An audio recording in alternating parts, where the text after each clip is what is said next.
나보다 키 큰 아동부가 있네.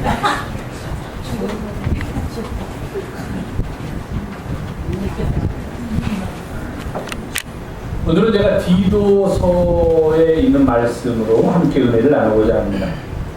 뭐 다른 설교와 같이 이렇게 장황하게 이렇게 내용을 살을 붙이기보다는 오늘은 본문으로 들어가서 저희가 성경 공부가 많이 약한데 마치 성경 공부를 하는 것처럼 본문에 있는 말씀에 집중해서 과연 이 땅에서 그리스도인으로 살아간다는 것이 무엇을 말하는가 하는 것을 살펴보고자 합니다. 디도서. 디도가 뭡니까? 자, 고린도 전서. 고린도가 뭡니까? 이 정도는 알아야 돼요. 고린도 전서. 고린도가 뭐예요? 네? 뭐예요? 크게 말했어요. 고린도가 뭐예요? 교회 이름. 다른 말로 하면 더 크게 얘기하면 지명이에요. 지명. 서울, 부산, 인천 같은 지명이에요. 그러니까 고린도에 있는 교회에 보낸 편지 중에 먼저 보낸 게 고린도 전서, 나중에 보낸 게 고린도 후서. 이거는 앞에 뭐가 있냐면은 지명이 있어요. 지금 말씀하신 대로 고린도 교회에 보낸, 고린도 교회라는 것은 고린도에 있는 교회예요. 그 당시에는 교회가 많지 않았기 때문에 지금은 서울교회 그러면 서울교회라는 이름을 가진 교회가 있는지 모르겠지만 서울에 워낙 교회가 많으니까 서울교회 그러면 찾기가 어렵죠. 그런데 이 당시에는 교회가 그렇게 많지 않았기 때문에 소아시아 지방에 고린도 전서 그럼 고린도에 있는 그 교회에 보낸 편지구나 하는 것을 우리가 다 알 수가 있어요. 그러면 디도서는 뭐예요? 디도서. 서는 뭐 같아요? 서는 편지라는 말 같죠? 글이니까 서. 그럼 디도는 뭐예요? 사람이에요. 디도는 지명이 아니에요. 디도라는 동네에다가 보낸 편지가 아니라 디도라는 사람한테 보낸 편지예요.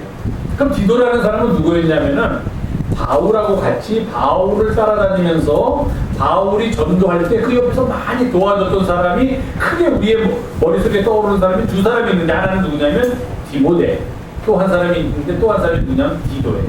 디모데하고 거의 같은 레벨이지만 디모데보다는 조금 이렇게 덜 바울하고의 관계를 우리가 알 수 있는 사람이 디도예요. 이 사람은 원래 유대인이 아니었어요.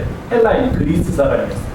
그리스 사람이었는데 예수님을 믿기로 바울을 통하여 복음을 전해 듣고 예수님을 믿기로 결심하고 바울을 따라다니면서, 바울은 어떤 사람이었냐면은 이방인들한테 복음을 전하는 사도였기 때문에 그리스 사람은 이방인이에요. 유대 사람만 이방인이 아닙니다.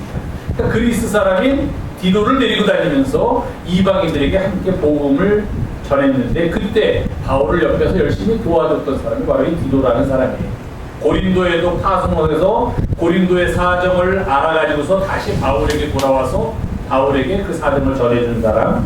그리고 바울이 1차로 로마에 투옥되었다가 그 다음에 에스파니아 쪽으로 가가지고 복음을 전하면서 다시 돌아오는 길에 지중해에 있는 그레네라는 섬이 있는데 지금도 아주 크고 유명한 섬이죠. 당시에도 상업과 경제와 정치의 중심지였던 그레테라고 얘기하는데 그레네라는 섬에 디도를 파송해. 그러니까 그레네라는 섬에 들어갔다가 디도를 거기다 남겨두고 여기 1장 5절에 읽겠습니다. 내가 너를 그레네에 남겨둔 이유는 남은 일을 정리하고 내가 명한 대로 각 성의 장로들을 세우게 하려 함이니 이렇게 되어 있습니다. 그러니까 그레네라는 곳에 들어갔다가 바울이 디도한테 너는 여기 좀 더 있어라. 여기서 할 일이 많다. 그러고 떠났습니다. 디도를. 그리고 난 후에 그레네에서 사역을 하고 있는, 무슨 사역을 했냐면은 바울의 표현대로 하면은 남은 일, 바울이 하다가 남은 일을 정리하고 바울이 말한 대로 각 성에 장로들을 세워서 거기에 교회를 세우고 그리고 하나님의 교회를 계속해서 늘려나가는 일을 하도록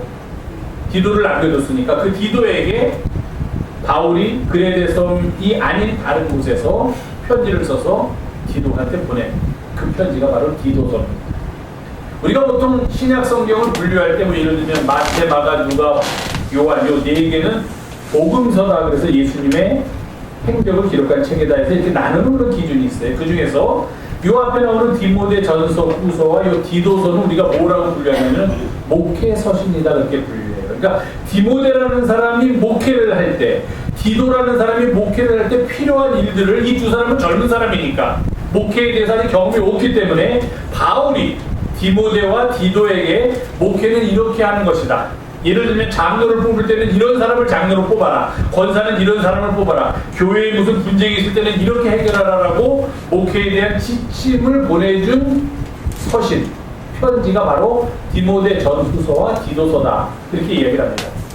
그렇지만 이것은 목회를 위한 책임에도 불구하고 목회를 하는 사람들 뿐만 아니라 우리 모두가 그 책을 읽으면서 하나님의 뜻을 발견하고 우리가 이 땅에서 어떻게 살아가야 할지를 찾는데 아주 유용한 책이 바로 목회서신 디모데 전서, 디모데 후서, 디도서예요. 예를 들면 여기는 이런 표현이 있습니다. 감독을 세울 때, 여기서 말하는 감독은 지금 말하는 감독이 아니라 목사 정도, 지금으로 말하는 목사 정도 되는 그런 직책인데 이렇게 얘기합니다. 감독은 하나님의 청지기로서 책망할 것이 없고 제 고집대로 하지 아니하며 급히 분내지 아니하며 술을 즐기지 아니하며 구타하지 아니하며 더러운 이득을 탐하지 아니하며 오직 나그네를 대접하며 선행을 좋아하며 신중하며 의로우며 거룩하며 절제하며 믿은 말씀의 가르침을 그대로 지키는 사람, 이런 사람을 장로로 또는 이런 사람을 감독으로 세워라 하고 디모데한테 알려주는 거예요. 그러니까 디모데가 이제 감독을 세워가지고 교회를 다스리게 해야 되는데 어떤 사람을 감독으로 세울까 고민할 때 바울이 알려주는 그런 책입니다. 그러니까 이거는 목회 서신이면서 또한 우리가 하나님의 직책을 맡기 위해서는 내가 어떤 모습으로 하나님 앞에 서야만 하는가 하는 것을 또 우리에게 잘 보여주는 그런 책이기도 합니다. 그래서 오늘은 디모데에 있는 말씀을 통해서 마치 성경 공부하듯이 우리가 이 땅에 그리스도인으로서 살아가는 것이 과연 무엇을 의미하는가 하는 것을 말씀드리려고 합니다. 디도서는 처음 교회가 어느 교회나 마찬가지였지만 이 그레데에서 형성된 교회는 주변에 있는 모든 사람들이 다 교회에 나와서 복음을 믿는 그리스도인이 된 게 아니에요. 또 그냥 그 사람들이 복음을 믿도록 가만히 보고만 있던 것도 아니고 오히려 이들의 적대자가 되는 사람들도 많이 있었다 하는 겁니다. 여기 보면은 이런 표현이 있습니다. 불순종하고 헛된 말을 하며 속이는 자가 많은 중 할례파 가운데 특히 그러하니 이렇게 되어 있습니다. 할례파는 유대인으로서 할례를 받은 사람이에요. 그러니까 이런 사람들은 어떤 사람이냐면은 유대교회에 아주 빠져 있어가지고서 예수가 그리스도라는 것을, 예수가 하나님의 아들이라는 것을 믿지 않는 사람입니다. 그러니까 그런 사람들이 오히려 더 심하게 박해를 하는 거예요. 차라리 이방 사람들, 다른 나라 사람들은 예수가 그리스도인이다 그러면 믿던지 안 믿던지 그냥 둘 중에 하나의 입장만 택하면 되는데 유대인들은 오히려 자기가 안 믿으면 가만히 있는 것이 아니라 와서 방해를 하고 방해를 할 뿐만 아니라 핍박하고 비방하고 적대적으로 아주 대적하면서 그리스도교 공동체를 힘들게 했던, 괴롭혔던 그 당시입니다. 이 그레데 섬에도 그런 사람들이 있었기 때문에 디도가 목회하는데 쉽지가 않았다는 거예요. 그 적대자들이 있었기 때문에. 그래서 바울은 계속해서 그런 적대자들이 있음에도 불구하고 너는 이 공동체가 그런 적대자들한테 의해서 비방을 받지 않고 떳떳하고 건전한 공동체라는 것을 대외적으로, 대내적으로는 물론이고 우리 공동체는 굉장히 건전하고 떳떳하고 비방을 받을 일을 하지 않고 아주 하나님 앞에서 그리고 사람들 앞에서 올곧은 공동체다 하는 것을 보여줘야 된다. 이렇게 이야기하고 있습니다. 예를 들면 2장 5절에서는 이렇게 얘기합니다. 하나님의 말씀이 비방을 받지 않게 하라. 2장 8절에서는 대적하는 자들이 오히려 스스로 부끄러워서 대적하는 일이, 그리스도교 공동체를 대적하는 일이 부끄러워서 우리를 악하다고 잘못됐다고 할 것이 없게 살아라. 2장 10절에 보면은 범사에 우리 하나님의 교훈을 빛나게 하라. 이렇게 얘기를 하고 있습니다. 즉 그리스도교 공동체가 주변에 있는 대적자들 또는 대적자들뿐만 아니라 아직 그 공동체 안에 들어오지 않은 많은 사람들한테 떳떳한 공동체, 그리고 많은 사람들이 들어와야만 하는 공동체, 들어오고 싶어하는 공동체로서의 모습을 보여야 한다. 그렇게 이야기하고 있습니다. 그러면서 그 이유를 바로 오늘 우리가 함께 봉독한 2장 11절에서 14절까지 설명하고 있습니다. 왜 우리 공동체가 그렇게 떳떳한 공동체라는 것을, 건전한 공동체라는 것을, 하나님의 교훈을 빛나게 하는 공동체라는 것을, 하나님의 말씀대로 살아가는 공동체라는 것을 왜 모여야만 하는가 하는 그 설명이 2장 11절부터 나옵니다. 처음에 바울은 이렇게 디도에게 말합니다. 모든 사람에게 구원의 은혜, 하나님께서 주시는 구원의 은혜가 임하게 되었다. 모든 사람에게 구원을 주시는 하나님의 은혜가 나타나게 되었다. 대전제입니다. 왜 우리가 세상을 향하여 떳떳하고 건전하고 부끄럽지 않고 오히려 세상 사람들이 존경하게 만드는 그런 공동체가 되어야만 하는가? 그것은 하나님의 구원이 이 땅에 임했는데 그 구원을 받은 구원의 은혜를 누리게 된 공동체이기 때문이다 하는 것이죠. 그리스도인은 어떤 공동체인가? 바로 모든 사람에게 구원을 주시는 하나님의 은혜를 받은 공동체다. 이게 대전제예요. 우리는 어떤 사람인가? 모든 사람에게 구원을 베풀어 주시는 하나님의 은혜를 받고 그 은혜에 힘입어서 은혜대로 살아가는 사람들이다. 이게 우리를 가르치는 정의입니다. 그리스도교 공동체의 정의입니다. 바울은 이것을 대전제합니다. 모든 사람에게 구원을 주시는 하나님의 은혜가 우리 가운데 임하게 되었다. 그런데 그 은혜가 너무 추상적이니까 그것을 구체적으로 설명을 합니다. 도대체 우리가 무슨 하나님의 은혜를 받았나? 하나님이 우리에게 주신 은혜가 뭔가 설명해 주십시오 하는 사람에게 14절에서 그는 이렇게 얘기합니다. 그가 예수께서 우리를 대신하여 자신을 주심은 이게 바로 하나님께서 우리에게 주신 은혜다. 이것을 통하여 우리는 구원을 얻게 된다는 게 바울의 이야기입니다. 하나님의 구원의 은혜가 우리 가운데 임했다? 어떻게 임했습니까? 라고 사람들은 반문합니다. 그들에게 해줄 수 있는 대답은 바로 이것이라는 겁니다. 예수께서 우리를 위하여 자신을 내어주셨다. 이렇게 이야기하면 된다는 겁니다. 그 사실이 바로 우리에게 임한 하나님의 은혜다 하는 겁니다.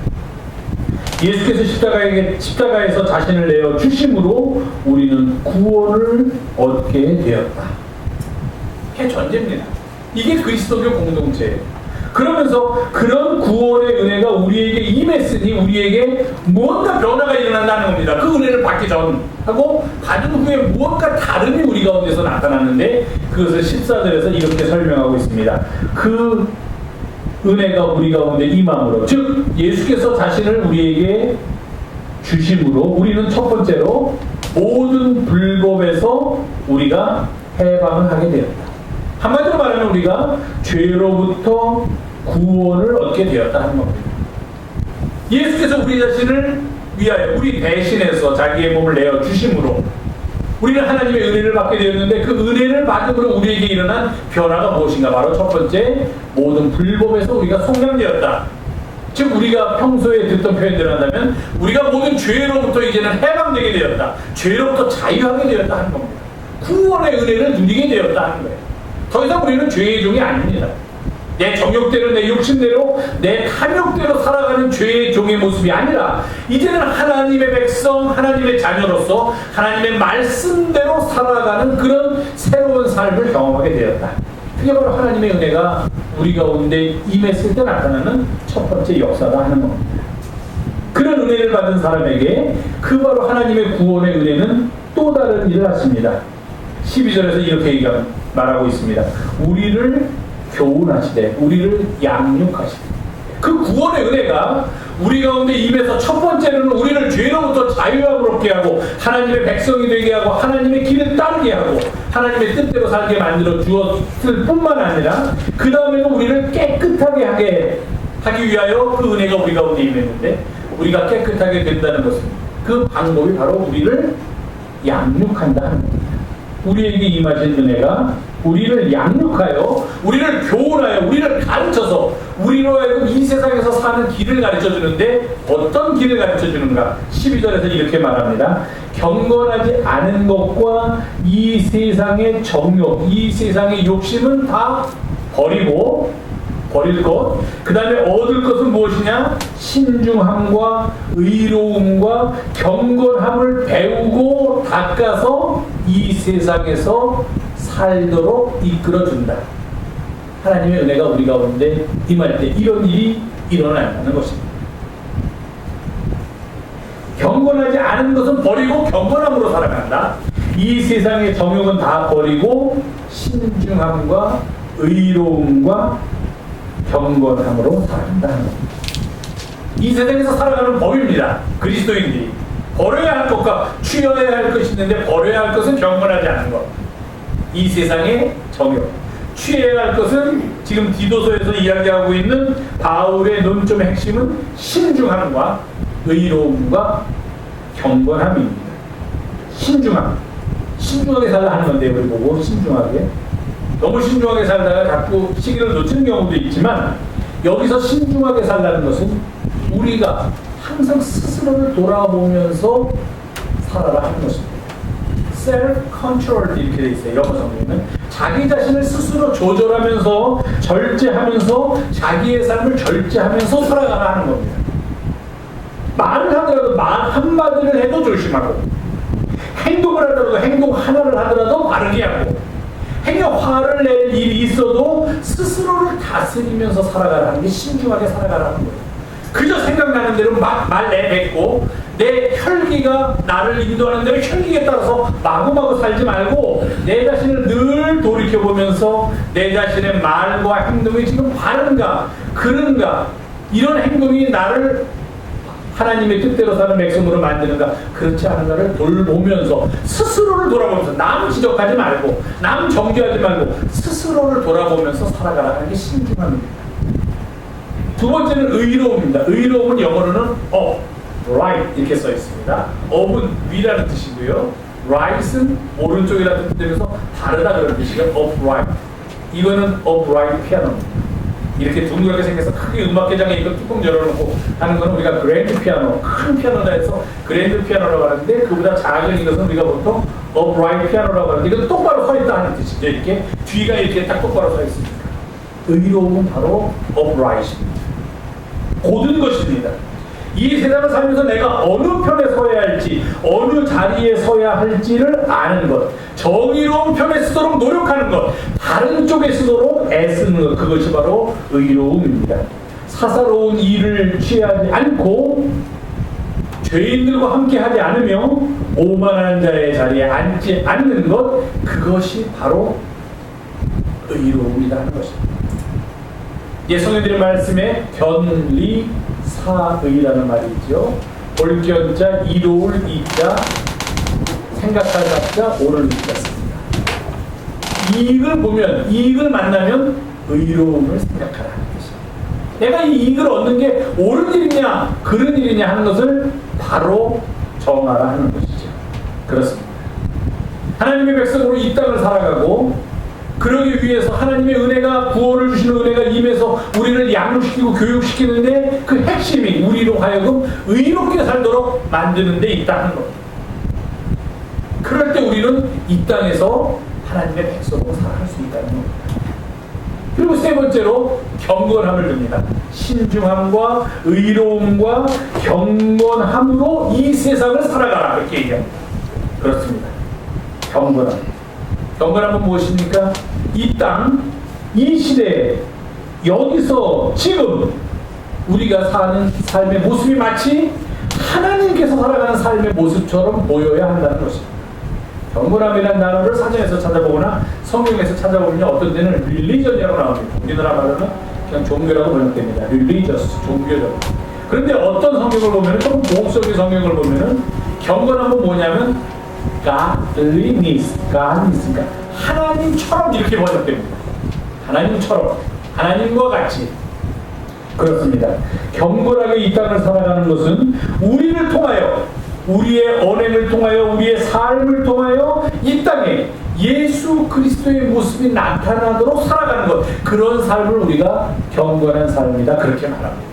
두꺼운 성경책을 늘 끼고 다니고 십자가 목걸이를 하고 다니고 가슴에다가 무슨 교회 표시를 하고 다닌다고 해서 경건한 삶이 아니라 우리들의 삶 속에서 내가 굳이 설명하지 않아도 제가 조금 아까 우리 아동들한테 얘기했던 것처럼 내 삶의 모습 속에서 하나님의 모습을 세상 사람들이 발견할 수 있다면 그 사람이야말로 경건하게 사는 사람이다. 그렇게 이야기할 수 있다는 것입니다. 그러기 위해서는 아까 얘기한 신중함, 의로움 이런 게 다 포함되어야만 합니다. 야고보서에서 야고보 기자는 이렇게 말합니다. 누구든지 스스로 경건하다 생각하면서도 자기 혀를 재갈 물리지 아니하고, 즉 말을 막 하고 자기 마음을 속이면 이 사람의 경건은 헛것이라. 하나님 아버지 앞에서 정결하고 더러움이 없는 경건은 두 가지로 얘기하는데, 첫 번째로 고아와 과부를 그 환난 중에 돌보고 주변에 있는 어려움에 처한 이웃을 돌보는 것이 진정한 경건이다. 그리고 자기를 세속에 물들지 않게 보존하는 것, 아까 말씀드린 대로 신중하고 의롭게 사는 것, 그것이야말로 참다운 하나님께서 원하시는 경건이다라고 야고보서 기자도 말하고 있습니다. 이렇게 신중함과 의로움과 경건함의 모습을 가지고 바울은 뭐라고 디도에게 권유하냐면 이 세상을 살아가라, 그렇게 얘기합니다. 그런데 우리는 하나님의 백성이기 때문에 그저 이 세상에서 사는 것만이 능사가 아니다 하는 겁니다. 더 큰 소망, 하늘을 향하여, 지금 세 가지가 이 세상을 향하여 우리가 가져야 할 태도라면 이제는 하늘을 향하여 가져야 할 태도가 있다는 겁니다. 그건 뭐냐면은 바로 복스러운 소망, 복이 되는 소망을 하늘을 향해서는 가지고 살아가라 하는 겁니다. 그 소망은 무엇입니까? 바로 하나님 구주 예수 그리스도의 영광이 우리 가운데 나타나기를 기다리는 것, 그것이 바로 우리가 갖는 가장 복스러운 소망입니다. 물론 이 당시에는 이 사람들이 정말로 예수님께서 다시 오실 줄을 기대하면서 그 예수님께서 다시 오실 영광을 기다리면서 소망을 가지고 살아갔을 그럴 때입니다. 그러나 우리도 똑같이 그 영광이 나타나기를 위해서 살아가야만 합니다. 하늘을 향해서는 어떻게 나타납니까? 아까 얘기한 이 땅에서 살아가는 우리들의 삶의 모습을 통하여 우리가 그런 삶을 살 때 우리에게서 바로 그리스도의 영광을 세상에 보여줄 그런 기회를 얻게 된다는 거예요. 그러니까 우리는 두 가지를 한꺼번에 하면서 살아갑니다. 이 세상을 살아가기 때문에 이 세상에서 살아가야 되는 삶의 모습이 필요한데, 우리가 그리스도인으로서 그리스도의 공동체로서 살아가기 위해서는 여기 바울이 권면한 대로 경건하지 않은 것과 이 세상의 정욕은 버리고 신중함과 의로움과 경건함을 가지고 세상을 살아가게 되면 그것이 이 세상을 살아가는 모습이면서 동시에 그러한 우리들의 삶을 통하여 이 땅에 예수 그리스도의 영광이 나타나게 된다는 것입니다. 그러니까 이것을 갖다가 얼마나 복스러운 소망이냐, 그렇게 바울이 지금 표현하고 있는 겁니다. 나를 통하여 하나님께서 영광을 받으시는 일이 이 땅에서 나타나게 된다는 겁니다. 우리에게 있어서는 가장 복되고 가장 귀한 일이 세상에 나타나게 된다는 것이죠.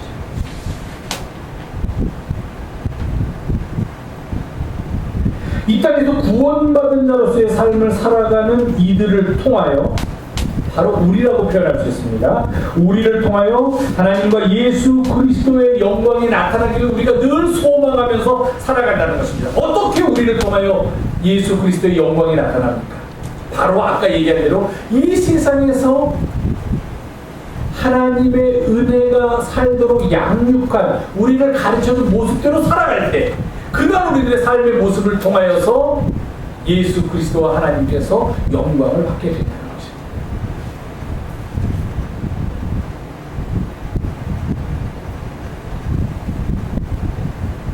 그러면 이제 마지막으로 어떤 일이 일어나느냐? 14절에서 이렇게 얘기합니다. 하나님의 은혜가 우리 가운데 임하니까 첫 번째로는 모든 불법에서 우리가 속량되고, 두 번째로는 지금 말씀드린 대로 우리가 깨끗하게 되고, 그런 우리들은 어떤 사람이냐? 선한 일을 열심히 하는 하나님의 백성이 된다 하는 겁니다. 이게 오늘 본문이에요. 자, 9절을 다시 말씀드리겠습니다. 우리 모두에게 구원을 주시는 하나님의 은혜가 우리에게 나타났습니다. 그것이 무엇입니까? 예수 그리스도께서 우리를 대신하여 자기의 몸을 십자가에서 우리에게 주신 일, 그것이 바로 우리가 구원을 받게 되는 하나님의 은혜입니다. 그 은혜가 우리 가운데 임하면 우리는 어떻게 되느냐? 먼저 모든 불법에서, 모든 죄로부터 해방이 되고, 지금까지 죄를 따르던 삶에서 하나님을 따르는 삶으로 변화되게 됩니다. 그럼 단순한 변화가 일순간에 일어나는 것이 아니라 계속 가르침을 받아야 되는데, 그 은혜가 계속해서 우리를 양육합니다. 교훈합니다. 경건하지 못한 것은 버리게 하고 이 세상의 정욕을 따르는 일도 버리게 하고 신중하게 살아가는 모습, 의롭게 살아가는 모습, 경건하게 살아가는 모습을 자꾸 우리들한테 가르치면서 그렇게 세상을 살게 합니다. 그렇게 살다 보니까 이 세상에서 뿐만 아니라 우리는 하나님의 영광을, 예수 그리스도의 영광을 드러내는 그런 소망을 가진 사람들로 살게 된다는 것입니다. 그런 사람을 가리켜서 하나님의 백성이라 그렇게 이야기를 하고, 그런 하나님의 백성은 선한 일을 열심히 하는 가운데 그가 하나님의 백성인 것을 세상을 향하여 보여주게 된다는 것입니다. 그렇습니다. 우리 그리스도인들은 두 가지 정체성을 가지고 있습니다. 궁극적으로요. 하나는 이 땅에 발을 딛고 살아가는, 제가 조금 아까 아동부의 설교한 대로 표현한다면 대한민국 사람인 것처럼 이 땅에 발을 딛고 살아가는 이 세상을 살아가는 사람들, 동시에 이 세상을 살아가면서 하나님의 백성으로 이 세상을 살아가는 사람들이라는 그런 두 가지 정체성을 우리는 가지고 있다는 것입니다. 즉 무엇이냐? 비록 이 땅에 발을 딛고 이 땅의 법칙과 이 땅의 움직임 속에서 우리가 살아가고 있지만, 그럼에도 불구하고 우리는 하나님의 백성이기 때문에 우리의 삶의 모습은 단순히 이 땅에서 보여주는 삶의 모습뿐만 아니라 하나님의 백성으로서의 삶의 모습도 동시에 보여주면서 살아가는 사람들이다 하는 것입니다. 우리는 모든 사람을 구원하시는 하나님의 은혜를 받았습니다. 그것은 바로 그리스도께서 우리를 위하여 자신을 내어준 그 놀라운 사건입니다.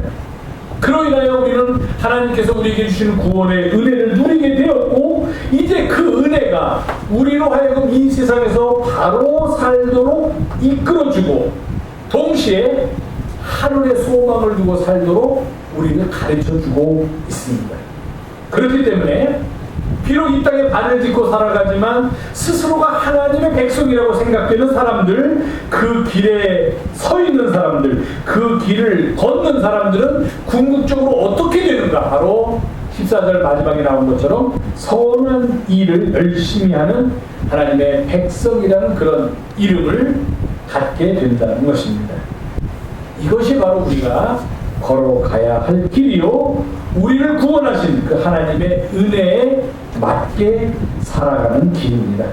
우리 바라기는 비록 날씨는 무덥고 또 여러 가지 면에서 우리의 불쾌지수를 높이면서 사는 날들을 힘들게 하고 있기는 하지만, 그럼에도 불구하고 우리는 이 땅을 살아가면서도 하나님의 백성이다 하는 그런 자긍심, 자존심을 잊지 마시고 우리를 구원하시는 하나님의 은혜를 늘 사모하며, 비록 이 땅을 살아가고 있지만 동시에 하나님의 백성으로 살아가면서 선한 일을 열심히 하는 가운데 하나님께서 우리에게 베풀어 주시는 구원의 은총과 하늘의 영광이 기쁨으로 우리 가운데 임하는 그런 삶을 살아가는 우리 영성의 가족들이 되기를 주님의 이름으로 부탁을 드립니다. 기도하겠습니다. 고마우신 주님, 오늘도 저희가 함께 모여서 주의 말씀 나누게 하시니 감사드립니다. 주신 말씀대로 살아감으로 비록 이 땅을 살아가지만 하나님의 백성으로서의 삶을 살아가도록 늘 우리의 발걸음을 주께서 주장하여 주시옵소서. 우리 예수님의 이름으로 기도하옵나이다. 아멘.